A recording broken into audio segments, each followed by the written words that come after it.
Start பண்ணுங்க.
இது எப்படி தங்களுக்கு தெரியும் அண்ணா?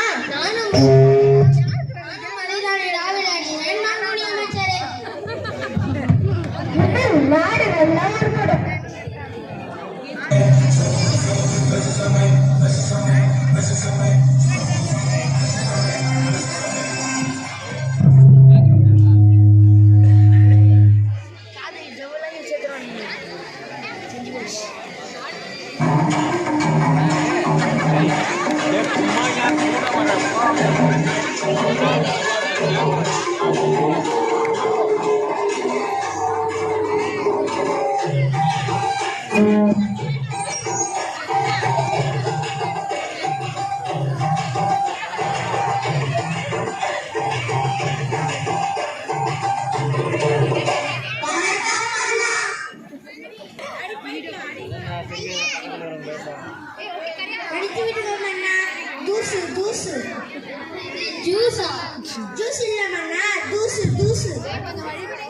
கொஞ்சம் வழி விடுங்கடா.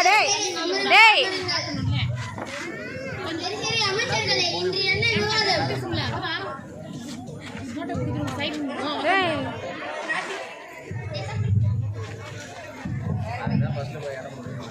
வணக்கம் அண்ணா. நம்ம நாட்டில் பல பிரச்சனைகளை தவிர்த்து அடிக்கிறது.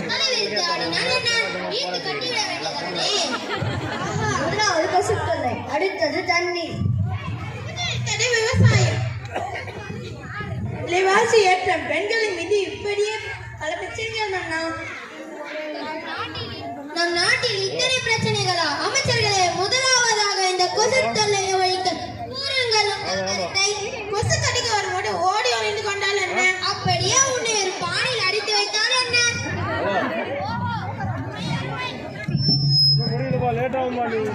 மன்னா, கொசை பிடித்து நசுக்கிவிட்டால் என்ன?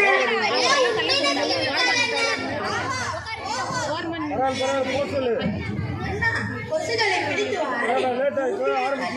அப்படியே உன்னை அறிந்தால் என்ன? ஆஹா, ஓஹோ, அருமை அருமை. அமைச்சர்களே, கொசுவை ஒழிப்பதற்கு வழி கேட்டால் பறப்பதற்கு வழி சொல்லுங்கள். யார் அங்கே? யாரடா அங்கே? வணக்கம் அண்ணா. நீ சென்று தென்னாலிராமனை அழைத்து வா. அப்படி ஆகட்டும் அண்ணா.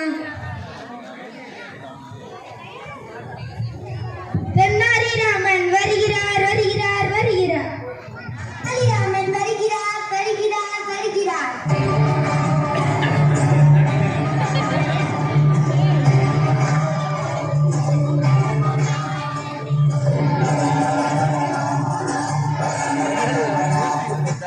வணக்கம் அண்ணா. நோக்கம்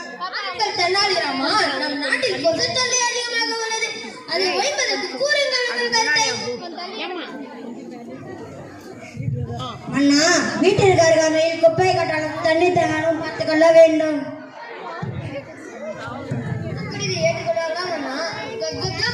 நீ என் அமைச்சர் அல்லவா? சற்றே யோசிக்க வேண்டிய சிந்தனைதான். ஏன் இப்படி செய்தால் என்ன? வீட்டின் சுற்றுப்புறத்தை தூய்மையாக வைப்பதற்கு அன்லிமிட்டட் டேட்டாவுடன் சோர்ஜ் மொபைல் இலவசமாக தருமாறு அறிவிங்கள். ஆகட்டும் அண்ணா.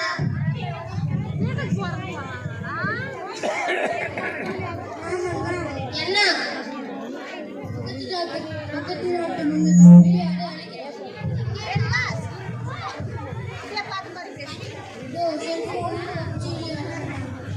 கொடு கொடு.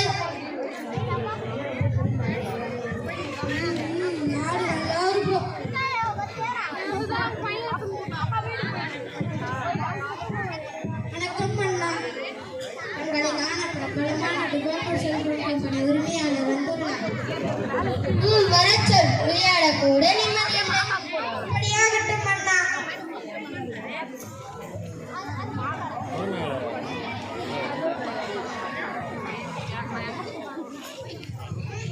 வாருங்கள் வாருங்கள், சூடாக என்ன சாப்பிடுறீர்கள்?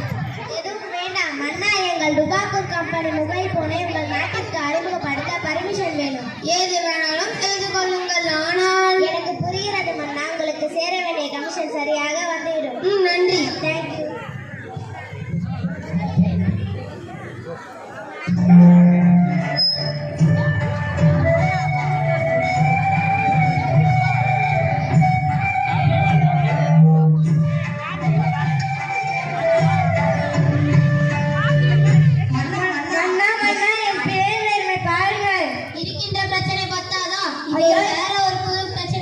ஐயா, இந்த பனிக்காத்து நிலைமை ஏன் கேட்கிறீர்கள்? இரவும் பகலும் நோயங்கள் செல்போன் வியர்த்த இவர்களே பாதித்துட்டு மன்னா.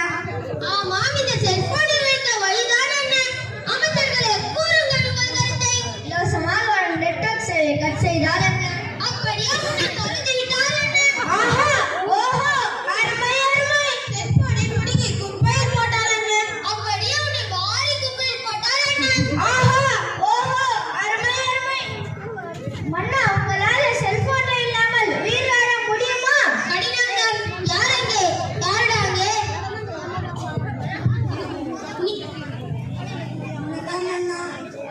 தென்னாலிராமனை அழைத்து வா. டேய் ஏன் தெனாலிராமன்? நாங்களே கருத்தை சொல்கிறோமே. உங்கள் கருத்தா? சிந்திக்கல சிரிக்க. அப்படி என்ன தெனாலிராமனுக்கு பெரிய புலமை? மன்னர் ஏன் கேள்வி கேட்கிறாயா? ஏன் நமக்குள் விவாதம்? தெனாலிராமனிடம் 10 கேள்வி கேட்போம். அதற்கு சரியான பதில் கூறிவிட்டார். அவரே அறிவில் சிறந்த புலவர் என்று ஏற்றுக்கொள்ளலாமா? அப்படியா வேண்டும் அண்ணா.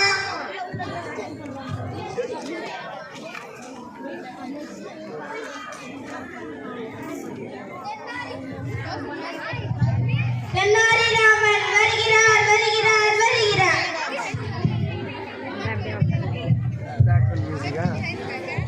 நல்லா பண்ணவே இல்லையடா. ஆனா நீங்க நல்லா பண்றீங்க. வந்துட்டாயா?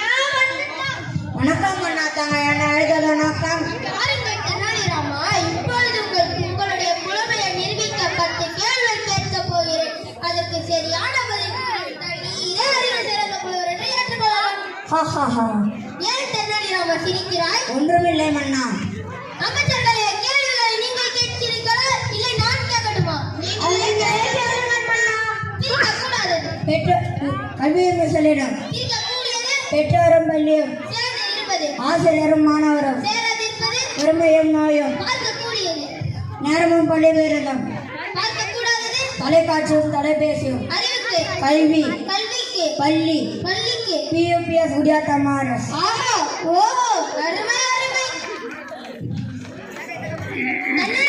நம் நாட்டில் விஞ்ஞானிகள் இந்த செல்போனை சீரழிக்கிறார்கள். அவர்களை அதிலிருந்து மீட்க கூறுங்கள் உங்கள் கருத்தை. அண்ணா, மாணவர்கள் மிக முக்கியமானவர். அவர்தான் நம் நாட்டின் வருங்கால தூண்கள். முதலாவது பெற்றோர் தங்களது குழந்தைகளுக்கு அதை தவிர்க்க வேண்டும். அடுத்ததாக குழந்தைகள் கண்ணால பார்க்கக்கூடியது அப்படியே செய்யக்கூடிய ஆற்றலுடையவர்கள். பெற்றோர் தங்கள் குழந்தைகளுடன் உண்பது விளையாடுவது பேசுவது மாநாடு சேவிக்க வேண்டும். இன்றைய போன் இல்லாம இருப்பது கடினம் தான். உங்களால் முடியுமா? சபாஷ் தென்னாலிராமா, நீ என் கண்களை மட்டுமல்ல நம் நாட்டு மக்களின் அனைவரையும் கண்களையும் திறந்து விட்டாய். தென்னாலிராமன் கூறியதை மக்கள் அனைவரும் கடைபிடிக்க வேண்டும். தேவைக்கு மட்டுமே செல்போனை பயன்படுத்த வேண்டும். இதுவே என் கட்டளையே சாதனை. என்ன அமைச்சர்களே, இப்போது புரிகிறதா? புரிகிறது மன்னா. எனக்கு ஒரு நல்ல தீர்மானிக்கு மிக்க நன்றி மன்னா. நான் நல்லா பண்றேனோ இல்லையடா, ஆனா நீங்க நல்லா பண்றீங்கடா. இத்துடன் அவை கலைகிறது.